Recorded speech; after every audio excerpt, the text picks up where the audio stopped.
pretty people. I really wanted to do a tutorial for y'all on how to customize your actions and really fine tune and tweak them to work for your specific image or any specific image that you're working on. So we're going to use this photograph I have here. And I want to run Sweet Tones. This is from the Luxe Newborn collection. It's going to kind of add a really cool artistic feeling to the image. So I'm getting a lot of really nice cool tones and warm tones mixed in. So let's go ahead. Now I could run the action, right?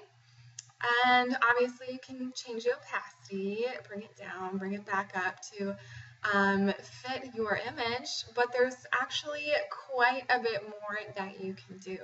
And I do this often when editing with actions because you want to, just customize it to your image. Your image may be maybe a little bit bright and you want to bring down some of the brightness within the action, etc. So let's go ahead and take a look here. Now I opened my action folder by clicking on the little triangle here. If you have elements, just scroll down to the bottom of your collection. I'm not using elements, so I don't have it in my collection. But scroll down to the bottom of your collection and you'll see the open folder action. You'll run that to open your action and see the individual layers. Okay, so I like to start at the bottom. I'm going to click on Sweet Tones. All these are adjustment layers and they're all labeled so I know what each one of them does within my action. So pretty cool. If you don't know what it does just by the name, just click on the little eyeball next to your layer. Okay, notice how this one's bringing a bit of color and depth into my image. Okay, so I like to bring my opacity down to 0 and just kind of work my way up, see where I find it's working best with my image. I'm going to keep this one at 15%. Okay, next I'm going to click on Two Tones. Okay, and let's go ahead and play with this. I really love the haziness and color this is bringing to my image. Okay, so I'm going to keep this one up at 25%, but it's a little hazy on her face. So what I'm going to do, notice how I have the layer mask selected. It's the little white triangle next to the eyeball here. Okay, I have my brush selected. If you don't see it, right click and select it here in your tool panel. Let's see, my opacity is at 100%. Now, I don't want to remove all the haze from her or it's going to kind of look silly, like she's painted on there somehow. So I like to bring my opacity usually somewhere in the 20s, so I'll just do 25. I make my brush larger and smaller also by using the left and right bracket keys. I'm just going to paint over her here a little bit more on the face. I'll want to remove. So notice how it's not all white anymore. You can kind of see those black and gray blobs, and that's just where I'm painting. So I really like that. I'm going to move back, or up rather, here to contrast. It's not adding a whole lot of contrast. I'm going to keep that right at 100%. I really like the look that that's giving. Okay, so next we've got our center light. I'm just clicking on the eyeball. I do like the center light. I think it's a bit much, so I'm going to bring it down to 17. I'm going to click on the layer mask. Okay, and I don't think I mentioned on the previous layer mask, you want to make sure that black is your foreground color because black conceals. Okay, so here I am on center light. I do want to remove it, most of it actually, from any highlights on her face because she does have a few.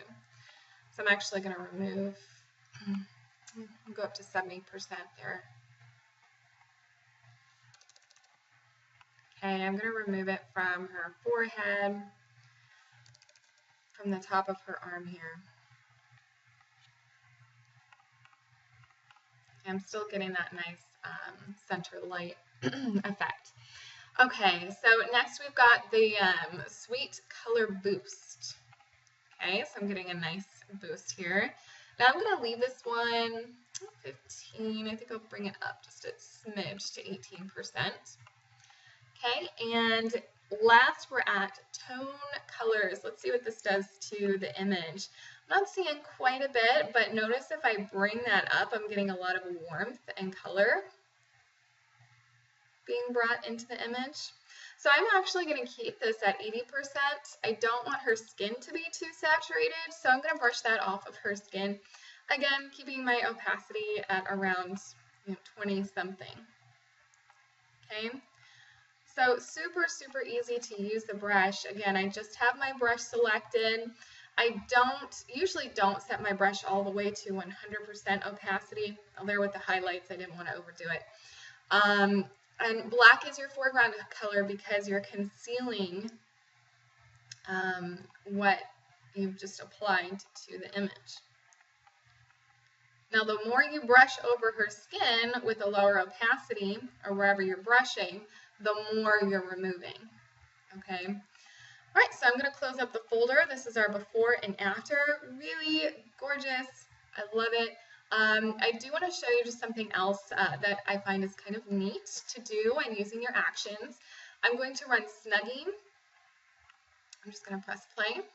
Okay, now that ran and stacked right on top of Sweet Tones. Obviously, that's a bit much. I'm going to bring the opacity to about 33%. The layer mask is selected. Now I'm going to invert it. By pressing Control or Command I. Okay. Notice it's black, so that means the entire enhancement is concealed. Okay. I want to reveal some of that and get a little bit of pop in my image. Some of that nice warm tones that I had with this snuggie action. So to do that, I already have my brush selected. I'm going to bring the opacity to 100%, and if it's too much, then I'll just play with the actual opacity of the action. Now I'm going to bring white to my foreground color this time because I'm painting on a black mask. I'm going to reveal some of this enhancement here. So I'm actually just clicking on different areas of the image just to get a little bit of a pop. Okay, now I'm going to click on my eyeball before, after. Really subtle. Make your brush larger and smaller when doing this.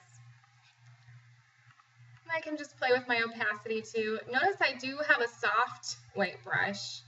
What I mean by that is, look how hazy that is on the outside. It's not a hard line. If you have a brush with the hard lines, I never work with these at all when editing my photos.